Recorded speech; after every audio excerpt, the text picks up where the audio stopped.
Do you think there will be a lot of policy work that has to be done and how we think about it?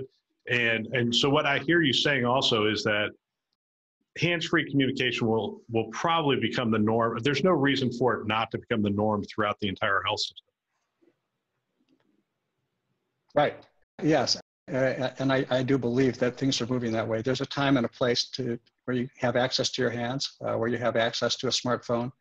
There's a time and a place where you need to be hands-free, whether that's in an isolation room under PPE, or it's in the OR, or you're doing a procedure. So hands-free and using the voice interfaces the way that we've become used to in our commercial devices over the past couple of years is really the future. So voice-driven actions are going to be key.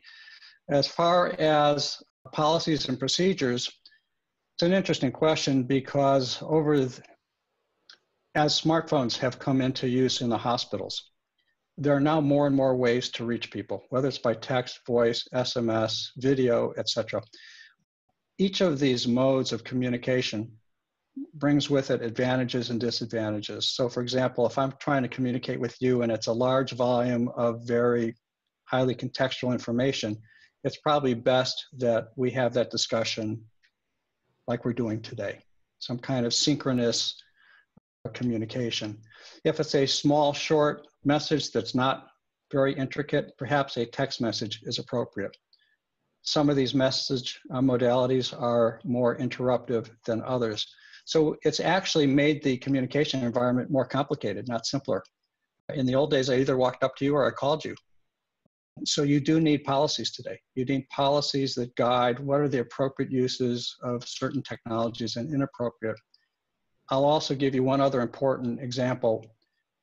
In health systems, there's a policy that defines the electronic health record as your gold standard place for all patient documentation. There's probably 150 different options for secure texting. I mean, I could literally build a secure text solution. If that's all I wanted to do, build an isolated secure texting solution, I could build that in my garage in days, literally. I've done that.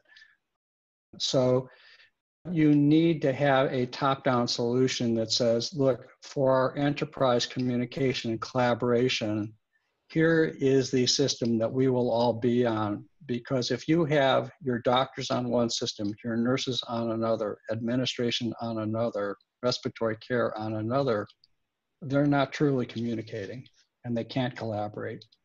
So policies regarding communication in general are going to be very important.